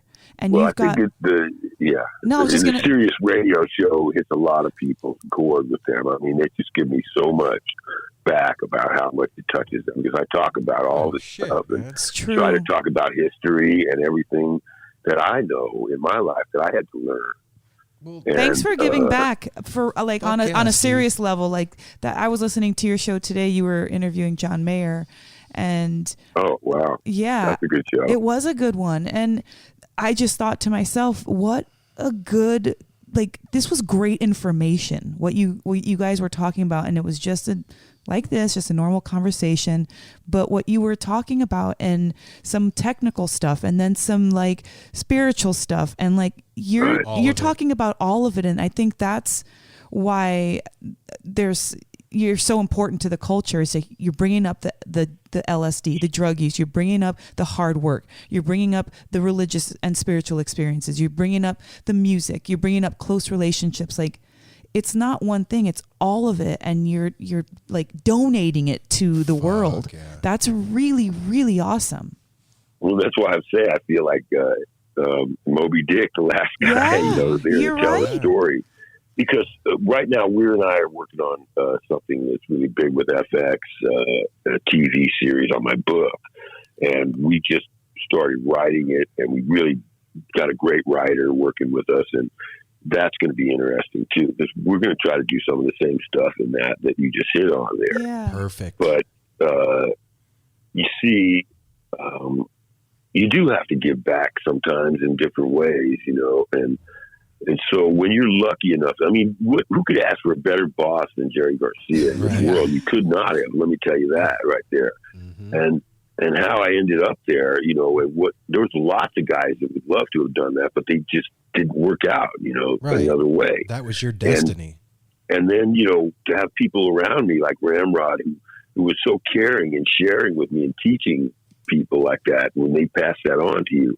And they didn't all have the gift of gab that I have or something like that, Mm-hmm. And so I feel that I speak for them sometimes. And, Keezy, when I first met him, and Ramrod and I were talking to him, and he had written, One Flew Over the Cuckoo's Nest. And he never went to see the movie because he was really pissed off about the way the whole thing went down. He sold the rights to it to a guy named Dale Wasserman who put it on a play in San Francisco, where it started. And then it became, Michael Douglas bought the rights and made the movie. But anyway, Keezy told me about that book. He said, every book has a mouthpiece. He said, every book has a guy that talks and is the story voice of the author, right? Everybody knows that who reads.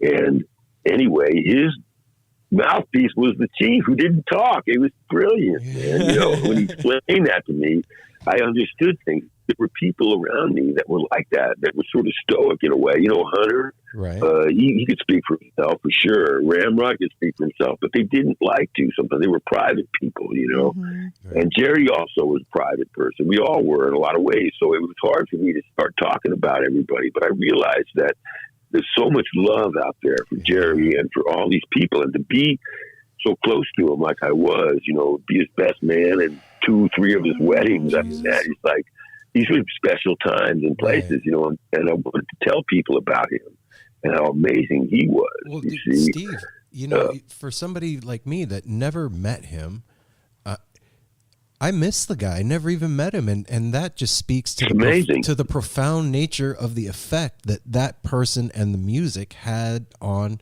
people. Were you ever at a Grateful Dead show where he played? Oh yeah. I've saw. Well, then you met him. Yeah. Then you met him because that was a part of him. Right. That was a side of him that he put out. You see, because he lived his life out on the stage in so many ways that people like him who are so complicated do. And, like we would talk about things in the afternoon. Let's say we came to an old theater in the early days and we'd be on the road, and I'd look around. There was always an old stagehand, man. And he'd be really, in a rocking chair or in a chair put aside in a place of honor. And, I would sit and talk with him and I would say, tell me about this theater. And he'd say, oh, wow, this place, this is the, Syria Mosque in Pittsburgh, man. This is where all this happened. All these vaudeville guys were there. He would remember, and the dressing rooms that we were in were the same ones they were in, and if you could feel these old theaters talk to you, right? And I would tell Jerry what I learned. And then he would play it that night. He would do what they call signaturing, in the way the old jazz guys would do. So if I told him Al Jolson was here and played this place, the guy was telling me all about it and how he took 10 encores, because he was crazy like that. And so Jerry would put a little something in there, of Al Jolson songs, Mammy, he'd play a little Mammy on the guitar. And maybe I'd hear it or somebody in the audience would catch it too, but he talked to the audience all the time. And so you did get to know him through his music, man. Yeah, man. And you heard it. I did. And he always, was playing stuff like that, like he had an amazing thing. See, when he was a kid, he had a really hard life, and his mother had a bar in San Francisco that was in the toughest part of town and in the next to the Maritime Hall, and this is right after World War II, and all these real tough sailors, man, they were still lost men, with whatever scars in their hearts and souls from being merchant marine or in battles in the Pacific and stuff. And they would all be in this bar every morning at 6 a.m., man. And they were lined up to get a drink at 6 a.m. They needed it to steady themselves. Shit, yeah. And he had to go down and make his breakfast on the grill there. And they gave him a lot of shit, man. They weren't very nice, And so he learned to turn the jukebox up and play old songs and whatever was now it's considered, be old, but then it was modern songs, and so he immersed himself in music, man, and listened to the music, not to turn all that other stuff out, which was ugly, Became his armor. His father drowned when he was 3, and he was right there in the American River when he did, and his, brother chopped his finger off when they had an argument when he was 5, and these were traumatic things in his life, man. But he used them to make it better every time. He never dropped a pick. I mean, a guy who uses that finger, you'd think he might not be able to hold his pick, but he never dropped a pick. Very rarely did I ever pick up a pick on the ground by his equipment. Everybody else would drop a couple during the show. It's normal. But he just was that way, and it made him a better player in a lot of ways. He just was amazing with stringed instruments, to see him with stringed instruments. But anyway, didn't you guys get enough yet? Yeah, man. I'm talking hey, too brother. much, man. You know what? I just you've got us speechless, and that's rare. Yeah, it's I feel amazing like it's to like hear you story talk. time with shut jammies, us all the fuck up. Yeah. Steve, thank you, brother. Well, let's do this again around a campfire. Yeah. yes. We'll do it at Skull and Roses. I want to give you a high five and give you a hug, man. Thank you. All right, so your name's Ron, right? Okay, Aaron. I got that. Aaron. Aaron. Yeah. Well, Ron, that's where Ron comes from, Aaron. Okay, sure. That works for me. Hey, That's a man. great name. Ron. No, I love Hey, that Ron, name. yeah. That's a great name. That's a great name. Thanks, man. And it's got a lot of respect. Live up to it, man. Thank you, because brother. Aaron was a strong man. He was Moses' brother. It was his And mouthpiece. he did a lot of the work, man. And, Moses was a great man. He was taking the people to the land of Canaan, and that's where cannabis grew. And that's where the best hashish comes from in the world, the Bekaa Valley. That's why it's been fought over so many times. And those son of a bitches now, you can't get that stuff. But we wrote songs about it, red Lebanese and gold Lebanese hash, man. Yeah, back in the day. And that was what we smoked, and that was beautiful stuff, man. And it all came from that area. And cannabis was what our ancestors lived on and breathed with, and they ate it, and they used it for clothing, and they used it for medicine, and they used it for every medicine that you can imagine for stomach ailments, and they knew more than we do to this day about it. Yeah. Now, so I've got a Big Steve cannabis line out with Grizzly Peak, and it's in California, of course, but we're doing really good with it. And you see, the roadies always have the best drugs. That's a Oh yeah, they did. You don't think the band was able to, have the connections we had, so they all smoked my weed all the time. So now we're bringing that out, and it's really worked out good. I've hooked up with the right people, and they're doing a great job with it, man. And we only grow straight organic flowers. You know, we're not making oil or any of this other stuff, but it's great. When I see you guys, I'll give you some at Skull and Roses. Congratulations. That's awesome. Yeah, bring medicine to the people. I think that's another sacrament. Exactly. Yes, yes. Yeah. Mm-hmm. Apple works in the you can cannabis ask industry me any too. question in the world now. One more question on any subject: history, people, places, Grateful Dead, rock and roll. I got one for you. Okay. After all this crazy 50-year trip that you've been on, what's the one memory that stands out the most in your mind from all of it? Oh, well, you know, there's so many, man. That's the thing, the beauty of it. There's so many. It's like a million points of beautiful stars. Every day, I wish I'd have kept a diary of all the stuff that happened. It was so much stuff. But you can't beat, you know, standing there and listening to the Grateful Dead and on the stage at the Great Pyramids. And when you step down those steps and you walked out behind the pyramids, there you were, standing in the Sahara Desert, man, and the stuff that was there around you, you know, you knew you were at this pinpoint. As Kesey kept saying to us, when you die, we'll all meet at the pyramids. Everybody meet at the pyramids when you die. You know, that's kind of the feeling you get, you know, because it's so big. It's so big, and when you fly in from the air, you say, this is like something that is a star from another world. Star map or something, man. Yeah. It's some kind of landmark. It's so huge, you know. And so you can't beat stuff like that for a guy like me that loves history. Now, I can tell you I've had those same feelings at Winterland, standing there, you know, with everybody at New Year's Eve with all our buddies at Quicksilver and the Airplane and all of us playing New Year's together with Santana and you know, all our families and friends, man. And nobody bothering us. Bill Graham there to make it right. You know, the pranksters there with us, the Hells Angels, all our friends. And those are amazing moments that I couldn't trade for anything. You know, it's a memory that just will always warm me when I think about that party. Because it was like being behind the green door, you know, in a place that was just magical. And to be right in the heart of it, man. Yeah. You look, it was just went right from the band out. Solid people everywhere, man. Well, you know what, man? From me to you, thank you for tending the fire for us, brother. I appreciate it. You're welcome. It means a lot, man. Appreciate you saying that. Yeah. That means a lot. Thank you for tending the fire, man. And thanks for taking time with us, Steve. I know you're busy and shit, man, and I can't wait to meet you in person. Can't wait to hear the band down at Skull and Roses, man. That I am psyched about that. Yeah. That just blows my mind. You're gonna see that. We're gonna kick it out, man, that night, but it'll be different. All right.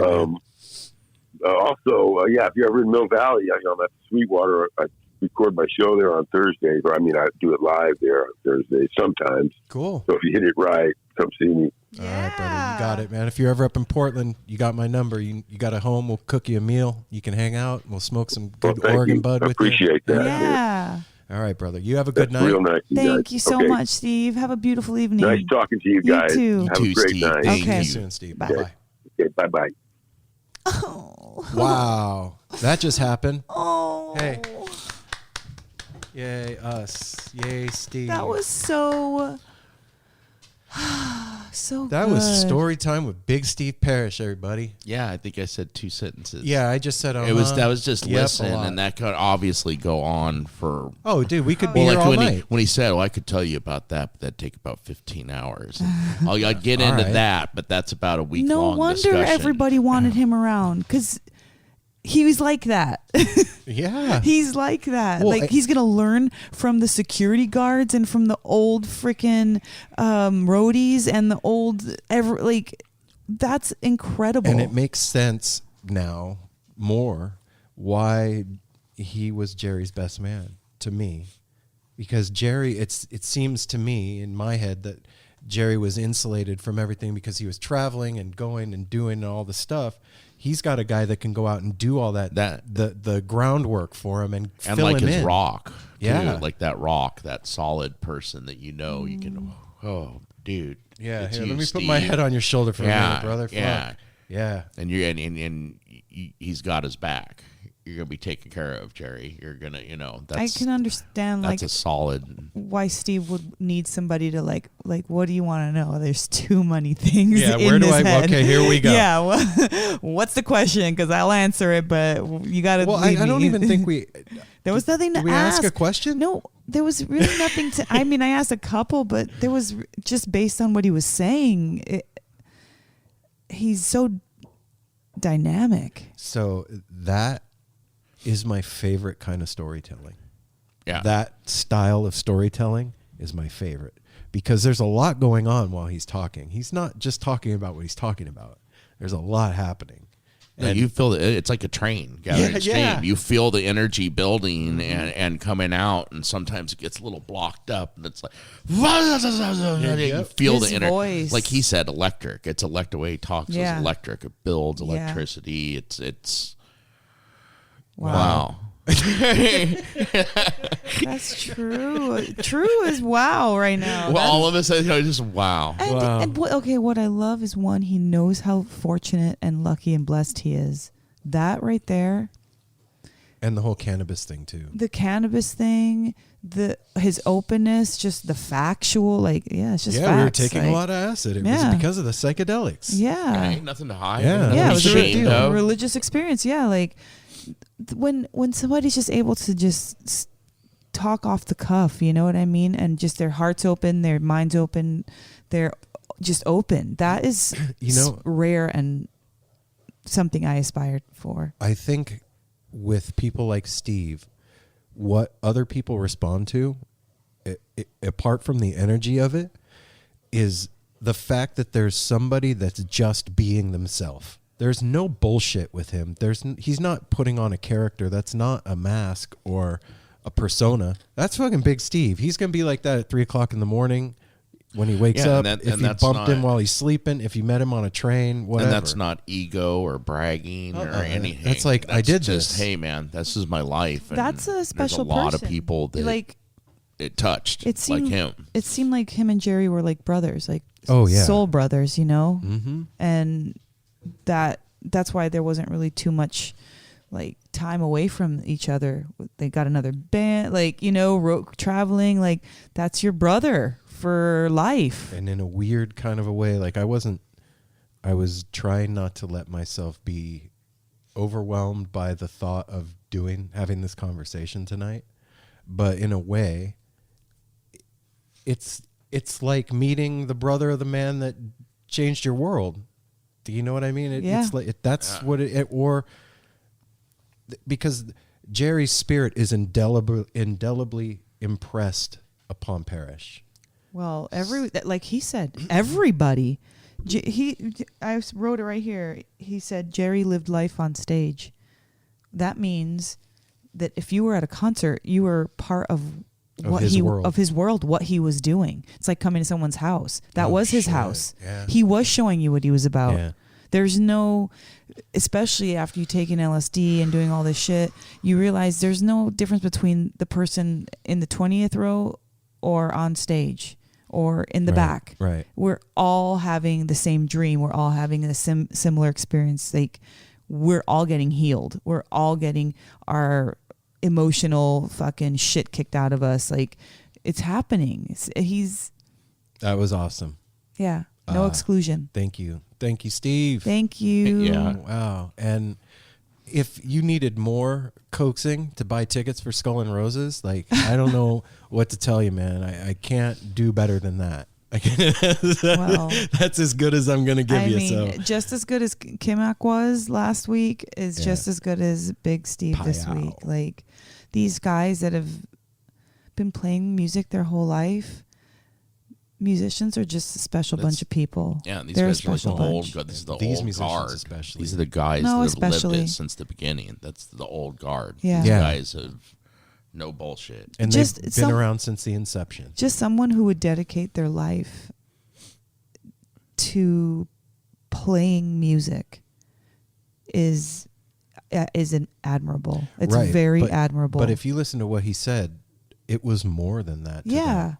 It was music. It could be like God at this point. Okay. You know what Yeah, I mean? yeah, like I got you. anyone devoted to that, to doing that thing, going out there and rocking people's world, and not just like literally with like good sounds, like what the sound was doing, what your body was doing to create the sound, like the whole thing of it, not just playing notes. Yep. All right. Hey listeners, I want to tell you about the April-May 2023 issue of Relics magazine. Features a Dave Matthews Band cover story with additional articles and interviews with The National, Graham Nash, Wayne Shorter, ALO, Ivan Neville, our friend Eric Krasno and Stanton Moore, Marty Stewart, and much more. Check out the latest version of Relics and subscribe now at relics.com/DMB. Thanks, Relics. Thanks. I don't even know what to say. There's nothing to say. Do all sometimes. the things and say all the stuff and go to all the places. Love one another. Yeah, follow us on Instagram at No Simple Road. Visit us on our website at nosimpleroad.com. Donate to Patreon if you guys feel so inclined. Patreon.com/NoSimpleRoad. Leave us a 5-star review on iTunes so that we can read them and we can get higher in the rankings. We are part of Osiris, our Mel beautiful, go. Jeez. wonderful media partner.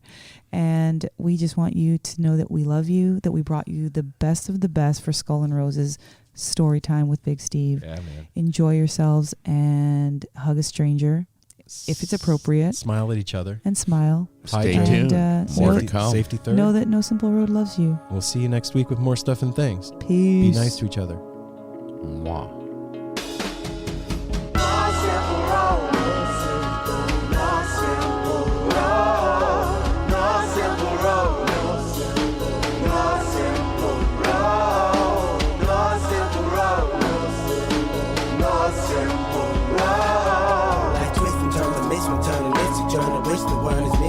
But it's a burden. Family needs has been deferred, and hella means been the earth, and alchemy can bring the birth, the melody of a new born. So persistent, so resistant, so insistent, so commitment, so resilient, or haven't you learned it? No simple road.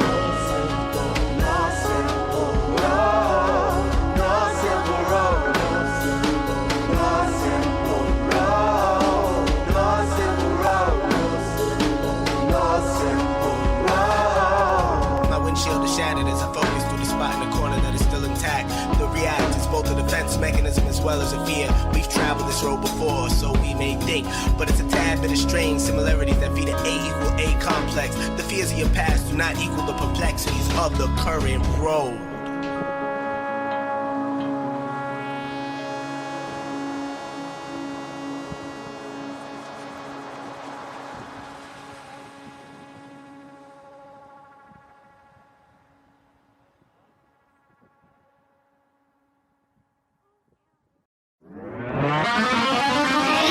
Hi, this is Paul Phelps. And this is Monica Strutt. And we're from the Daily Music Business Podcast. We're joined by a number of other really great hosts in creating daily content with great advice for independent musicians just like you. That's right. We put out episodes daily on all topics from music marketing to branding, advice on signing with a manager and label, and anything else you need to up-level the business side of your music career. We've got it covered. Subscribe to the Daily Music Business Podcast today on your favorite podcast catcher.